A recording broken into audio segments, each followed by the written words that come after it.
اعوذ باللہ من الشیطان الرجیم بسم اللہ الرحمن الرحیم من قبل هدى للناس وأنزل الفرقان ان الذين كفروا بآيات الله لهم عذاب شديد واللہ عزیز ذو انتقام۔ عزیز دوستو، السلام علیکم ورحمۃ اللہ وبرکاتہ۔ سورہ آل عمران آیت نمبر 4 تلاوت کی ہے۔ اس میں اللہ تعالیٰ نے فرمایا کہ قرآن پاک سے پہلے بہت ساری کتابیں اللہ تعالیٰ نے بھیجی جو لوگوں کو ہدایت کی طرف بلاتی تھیں۔ پھر آخر میں قرآن پاک بھیجا جو فرقان ہے، یعنی حق و باطل کے درمیان فرق کرنے والا ہے، اور یہ قرآن پاک اب قیامت تک کے لیے ہدایت کا ذریعہ ہے۔ اور جو لوگ ایمان نہیں لاتے، قرآن پاک کی آیتوں کا انکار کرتے ہیں، اللہ تعالیٰ نے ان کے لیے شدید عذاب تیار کر رکھا ہے، اور اللہ زور آور ہے، اللہ طاقتور ہے، اللہ غالب ہے اور بدلہ لینے والا ہے۔ اگر اللہ چاہے تو دنیا میں بھی بدلہ لیتا ہے، اور اگر اللہ چاہے تو آخرت میں بڑا شدید عذاب دے کر اس کا بدلہ لے گا۔ تو اس لیے قرآن پاک اللہ کا کلام ہے، اس کی ہر بات جو ہے سچ ہے، حق ہے، اس پر کامل ایمان ہونا چاہیے اور عمل ہونا چاہیے۔ اللہ ہمیں توفیق دے۔ تو ارشاد ہوتا ہے من قبل، اس سے پہلے،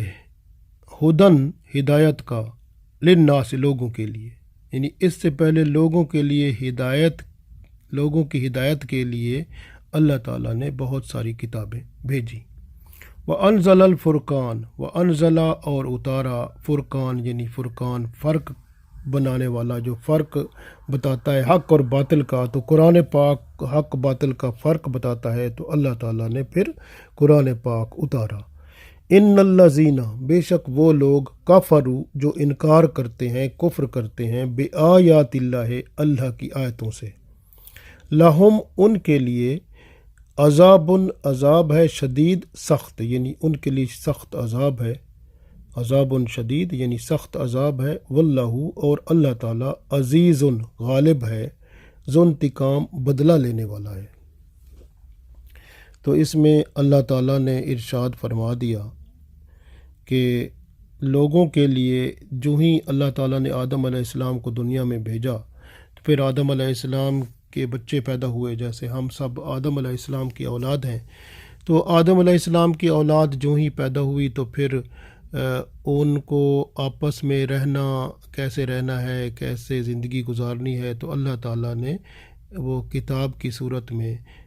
جو چھوٹی کتاب جس کو صحیفے کہتے تھے، وہ آدم علیہ السلام کے پاس بھی آئے، جس کے مطابق وہ اپنے بچوں کی تربیت کرتے تھے۔ اسی طرح سے پھر آدم علیہ السلام کے بچوں میں شیس علیہ السلام پر آئے صحائف کچھ، پھر اس طرح سے آگے ادریس علیہ السلام پر، اس طرح سے مختلف اور انبیاء کرام علیہ الصلوۃ والسلام پر بھی صحائف نازل ہوتے رہے، جیسے کہ حضرت ابراہیم علیہ السلام پر بھی صحیفے یعنی چھوٹی کتابیں اللہ نے بھیجی تاکہ لوگوں کو ہدایت کا سامان ملے۔ اسی طرح سے پھر حضرت موسیٰ علیہ السلام پر تورات سے پہلے بھی کچھ صحائف نازل ہوئے تھے، اور پھر بعد میں بڑی کتابیں جیسے کہ تورات آئی، پھر زبور آئی اور انجیل آئی، تو یہ کتابیں پھر اللہ نے بھیجیں، اور آخر میں اللہ تعالیٰ نے قرآن پاک بھیجا۔ تو یہ جو پہلے کی کتابیں ہیں، یعنی کہ یہ ساری کتابیں جو اس وقت میں، جس وقت یہ آئی تھیں، اس وقت کے لیے یہ کارگر تھیں، یعنی اس وقت یہ کتابیں، یعنی ان پر عمل کرنا ہر صورت لازم تھا، کیونکہ یہ سچ تھیں اور حق تھیں، اور ان کتابوں کی حفاظت کی ذمہ داری اللہ تعالیٰ نے اس امت پر ڈالی تھی جن کے پاس یہ بھیجی گئی تھیں، اور انہوں نے اس کی حفاظت نہ کی۔ اس کے اندر جو ٹیکسٹ تھا، یعنی کہ اس کا متن تھا، اس میں تبدیلی پیدا کی، اور کہیں کہیں انہوں نے اس کا جو ہے تحریف کی۔ تحریف کا مطلب ہوتا ہے حرف بدلنا، یعنی اگر کوئی حرف ہے تو اس کو بدل دیں تو اس کا معنی بھی بدل جاتا ہے نا، تو اس لیے انہوں نے وہ بھی کیا، جس طرح کے تورات اور انجیل میں بھی تحریف موجود ہے۔ تو اس طرح سے پھر اختلاف پیدا ہوتے ہیں۔ جب اختلاف پیدا ہوئے تو پھر انہی امتوں میں گروپ ہو گئے، جیسے ہوتے ہیں نا فرقے پیدا ہو گئے، تو فرقے پیدا ہو گئے، تو اس طرح فرقے اس میں بھی پیدا ہوئے۔ فرقے اختلاف سے پیدا ہوتے ہیں، اختلاف ہوا پھر فرقے بن گئے، اس طرح سے معاملہ ان کا ہو گیا۔ پھر اللہ تعالیٰ نے ناراضگی کا اختیار کیا، ناراضگی ان پہ اللہ تعالیٰ کی آئی، تو ناراضگی کی وجہ سے پھر بنی اسرائیل پر عذاب آیا۔ دیکھیں بہت سارے عذاب آئے، اگر آپ دیکھیں پڑھیں تو آپ بنی اسرائیل جو ایک دفعہ اللہ کا حکم آتا تھا، کہتے ہیں ہم مانتے تھے، پھر بعد میں منکر ہو جاتے تھے، تو پھر اللہ کا عذاب آتا تھا۔ اس طرح سے عذاب در عذاب ان پر آتا رہا۔ اس لیے جب ہم قرآن پاک پڑھتے ہیں تو سورہ فاتحہ پڑھتے ہیں، اس میں ہے نا غیر المغضوب علیہم، وہ مغضوب کا مطلب غضب والے، جن پر اللہ کا غضب ہوتا رہا، وہ یہی یہودی لوگ ہیں جو تورات ان کے پاس آئی، لیکن انہوں نے اس کی باتوں پر یعنی اللہ کی باتوں پر عمل نہ کیا، اور پھر وہ انکار کرتے رہے، تو اللہ کے غضب اور عذاب ہوتے رہے، تو اس لیے اس کو کہا جاتا ہے مغضوب علیہم، وہ مغضوب قوم ہے، ان پر اللہ کا غضب اور غصہ آتا رہا۔ اور ولدوالین سے مراد ہوتا ہے وہ قوم جو عیسائی ہیں، یعنی کہ یہ لوگ جو ہیں یہ گمراہ ہیں، یعنی جیسے ہوتے ہیں نا گمراہ، ہم کہتے ہیں گم راہ گم ہو جائے جس کا، یعنی اب راستہ جس کا نہ ملے، راستہ گم ہو جائے، تو یہ وہ ہیں، انہوں نے بھی اپنی کتابوں میں تعریف کی، یعنی حرفوں کو بدلا اور اس کے مطلب معنی تبدیل کیے، اور اس طرح سے یہ اپنے اصل راستے سے ہٹ گئے ہیں، تو اس لیے اس کو کہا جاتا ہے ولدوالین۔ تو ہم اللہ سے دعا مانگتے ہوتے ہیں نا کہ غیر المغضوب علیہم ولدوالین، ہمیں اللہ تعالیٰ ہمیں ان مغضوب جن پر تیرا غضب ہوا، یعنی یہودیوں سے بھی، ان سے بھی بچا، یعنی ان میں بھی شامل نہ فرما، اور پھر ہم کہتے ہیں ولدوالین، اور گمراہ جو ہو گئے یعنی عیسائی ہیں، ان میں بھی شامل نہ فرما، یعنی اللہ تعالیٰ سے دعا کرتے ہیں کہ ہمیں ان سے بھی بچا کے رکھنا اور اپنی پناہ میں رکھنا۔ تو ہم دعا کرتے ہوتے ہیں، پھر آخر میں آمین کہتے ہوتے ہیں۔ تو اس طرح سے یہ جو ہے رسول اللہ صلی اللہ علیہ وسلم کی ایک حدیث ہے جو کہ بخاری شریف میں ہے، آپ صلی اللہ علیہ وسلم فرماتے ہیں کہ تم اہل کتاب کی نہ تصدیق کرو اور نہ تکذیب کرو، یعنی نہ ان کی باتوں کو آپ صحیح کہو، نہ ان کو جھوٹا کہو، ان کو ان کے حال پہ چھوڑ دو، کیونکہ اگر انہوں نے بیچ میں اپنی طرف سے اضافہ کیا تو صاف ظاہر ہے وہ غلطی ہوگی اور گناہ ہوگا ان کا، اور اگر وہ کوئی بات صحیح ہوگی تو وہ بہتر ہے، تو اس لیے آپ کچھ بات نہ کرو۔ رسول پاک صلی اللہ علیہ وسلم نے ہمیں اس طرح بتایا۔ تو اس میں ویسے جب آپ دیکھتے ہیں کہ ان کی کتابوں میں جو اضافہ ہوتا ہے وہ سامنے نظر آ جاتا ہے، جیسے آپ قرآن پاک پڑھتے ہیں اور اس میں اگر ان کی کتاب کی کوئی بات جو قرآن پاک کے خلاف ہوتی ہے، صاف ظاہر ہے وہ اضافہ ہے جو بعد میں انہوں نے کیا ہے۔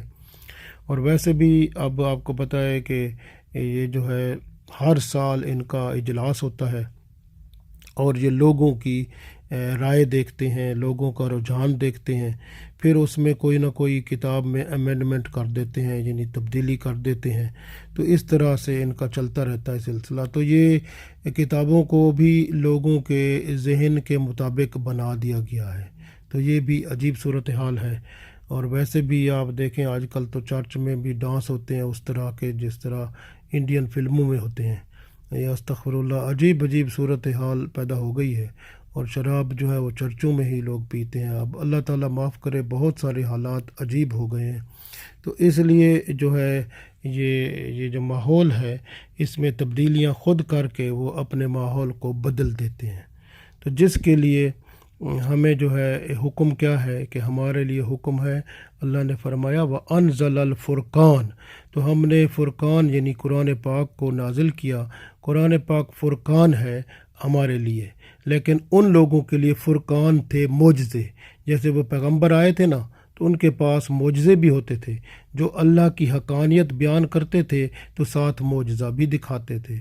تو پھر وہ معجزہ جو ہوتا تھا وہ اس کی تصدیق ہوتی تھی، ان کی جو بات بیان کرتے تھے اس کی ایک تصدیق ہوتی تھی کہ واقعی وہ سچ ہے۔ لیکن وہ لوگ اس پر اگر عمل نہیں کرتے تھے تو وہ تو پھر اللہ کے ہاں گناہ گار ہیں نا، کیونکہ وہ ان کی جو کتابیں آئی تھیں پیغمبروں کے پہلے، ان کی آیات کو اگر وہ ٹھکرا دیتے تھے، انکار کرتے تھے، تو اس لیے اللہ نے فرمایا ان اللہ زینہ کافروا بآیات اللہ، اگر وہ اللہ کی آیتوں سے انکار کرتے تھے اس وقت کی کتاب کا بھی جس وقت میں وہ آئی تھی، اس وقت کے لوگ اگر انکار کرتے تھے تو وہ بھی کافر، اس لیے عذاب شدید ان پر بھی ہے، لہم عذاب شدید، ان پر بھی شدید عذاب ہوگا۔ اور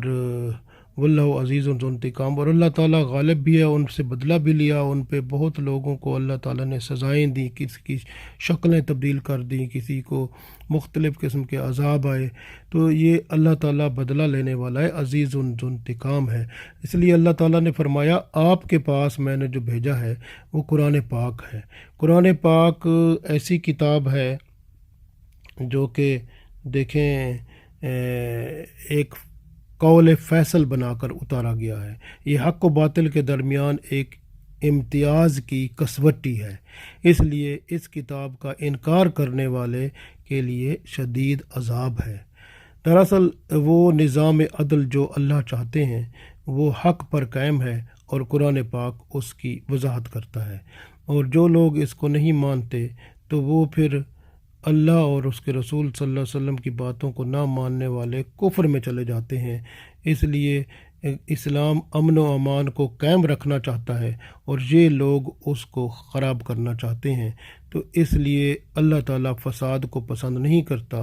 واللہ لا یحب الفساد، اللہ تعالیٰ فساد کو پسند نہیں کرتا۔ پھر اللہ غالب ہے، واللہ عزیز ذو انتقام، تو اللہ غالب ہے تو پھر انتقام لیتا ہے، بدلہ لیتا ہے۔ تو اس لیے آج کل بھی دیکھیں کہ بدلہ اللہ کا یہ آپ کو نظر آتا ہے کہ مسلمان جو اللہ کے کلام کو چھوڑ دیا، صرف قرآن پاک وہاں کسی جگہ پڑھا ہوتا ہے، اس کو پڑھتے ہیں، نہ اس کا مطلب کا پتہ ہوتا ہے، نہ اس پر عمل کرنے کا پتہ ہے کیا کرنا ہے، اور ایسے ایک طرف رکھا ہوتا ہے، تو پھر کیا ہوتا ہے یہی کام عراق میں ہوا، شام میں ہوا، یہ دیکھیں مختلف ملکوں میں، لیبیا میں ہوا، اور ان لوگوں پہ پھر اللہ تعالیٰ نے بدلہ لیا، عذاب بھیجا۔ تو یہ اللہ تعالیٰ پھر اس طرح اللہ تعالیٰ عذاب شدید دنیا میں بھی بھیجتا ہے، آخرت میں بھی بھیجتا ہے، تو بھیجے گا۔ تو اس لیے جو ہے یہاں پر جو اللہ کے کلام کو اس کی عزت نہیں کرتا، اس کا احترام نہیں کرتا، اس کا انکار کرتا ہے، اس کو چھوڑ دیتا ہے، عمل نہیں کرتا، تو پھر اللہ تعالیٰ اس کے خلاف عزیز ذو انتقام ہو جاتا ہے، یعنی غالب اور زور آور ہے اللہ، اور اس سے پھر انتقام لیتا ہے، تو اور مخالف لوگوں کو اس پر حاوی کر دیتا ہے، اور وہ اپنے ملک سے، اپنی زمین سے بھی، اور اپنی عزت سے، اور اپنی ہر چیز سے جو ہے ذلیل و رسوا ہوتے ہیں۔ آپ کو نظر آیا ہے کتنی جگہوں پہ یہ ایسے ہوا ہے، تو یہ اللہ تعالیٰ دکھاتا رہتا ہے، لیکن بندہ اگر نہ سمجھے تو پھر اس کی مرضی ہے۔ تو لیکن اللہ تعالیٰ نے جو قرآن پاک بھیجا ہے ہمارے پاس، یہ بالکل حق و باطل کے درمیان فرق کرنے والا ہے، اس میں حلال حرام مکمل طور پر واضح ہے، اور اللہ کی حدود جو ہیں وہ بھی بیان کر دی گئی ہیں، جو فرائض اور واجبات ہیں ان کا بھی علم ہو جاتا ہے، اور اللہ کی اطاعت کیسے کرنی ہے، گناہوں سے کیسے بچنا ہے، یہ بھی اللہ تعالیٰ نے کھل کر اس میں بیان کر دیا ہے۔ یعنی قرآن پاک میں ہر وہ چیز موجود ہے جو ہمیں ضرورت ہے، اور ہمارے ہر معاملے کا حل قرآن پاک میں موجود ہے۔ اس لیے اللہ تعالیٰ نے فرمایا کہ وہ جو یہود و نصارہ ہیں، یا مشرکین ہیں، یا منافقین ہیں، جیسے آج کل تو مسلمانوں میں منافقین ہوتے ہیں نا، جو اوپر سے مسلمان ہوتے ہیں، اندر سے اپنی مرضی کرتے ہیں، اوپر سے کہتے ہیں ہم اللہ کلمہ پڑھا ہوا ہے، لیکن اندر سے مرضی اپنی کرتے ہیں، تو وہ منافقین والی حالت ہے۔ تو اس لیے پھر ذلیل و رسوا ان کو ہونا پڑے گا، اگر نہیں ہوئے تو پھر ہوں گے، اور نہیں تو قیامت کے دن تو وہ تو عذاب شدید تیار ہے، لاہم عذاب شدید، تو ان کے لیے شدید عذاب وہاں تیار ہے۔ واللہ عزیز ذو انتقام، اور اللہ تعالیٰ دنیا میں بھی ان پہ غالب آتا ہے اور ان سے بدلہ بھی لیتا ہے، تو اس لیے عذاب کے وہ لوگ مستحق ہیں، اور اللہ غالب ہے اور انہیں عذاب دینے سے نہیں روک یعنی اللہ عذاب دینا چاہے تو اللہ کو کوئی نہیں روک سکتا عذاب دینے سے، اس لیے وہ انتقام لینا چاہے تو اس کو کون روک سکتا ہے انتقام لینے سے؟ تو اس لیے یہاں پر اللہ تعالیٰ نے عزیز ذو انتقام فرمایا، یعنی جو اللہ ہے نا وہ پھر انتقام یعنی بدلہ بھی لیتا ہے۔ تو یہ اللہ تعالیٰ نے کھل کے بیان فرما دیا ہے کہ ان الذین کفروا، بے شک وہ لوگ جو کفر کیا، کفر کا مطلب انکار کیا، بے آیات اللہ، اللہ کی آیتوں کا، لہم ان کے لیے عذاب شدید، تو ان کے لیے شدید عذاب ہے، واللہ عزیز ذو انتقام، اور اللہ تعالیٰ زبردست بدلہ لینے والا ہے۔ تو اس لیے ہمیں ادھر سے ایک سبق ملا ہے کہ ہم جو ہے دین کو سمجھیں، قرآن پاک کو سمجھیں اور اس پر عمل کر کے ہم اپنی زندگی کو بہتر بنا لیں۔ اگر ہم سے گناہ غلطیاں ہو گئی ہیں تو ہم اللہ تعالیٰ سے معافی مانگیں اور توبہ استغفار کریں اور پھر اللہ کے نیک بندے بن جائیں۔ قرآن پاک کی تعلیمات جو ہمیں ملی ہیں، یعنی قرآن و سنت کے مطابق ہم اپنی زندگی کو بناتے جائیں اور قرآن و سنت کو سمجھتے جائیں، علم حاصل کرتے جائیں، اور پھر اپنی زندگی میں جو ہماری زندگی میں جو کمی کوتاہی ہے اس کو ٹھیک کرتے جائیں، تاکہ ہم اللہ کے فرما بردار ہو جائیں اور قیامت کے دن بھی اللہ تعالیٰ کے حضور ہم سرخرو ہو سکیں۔ اللہ تعالیٰ ہم سب کو توفیق دے، آمین۔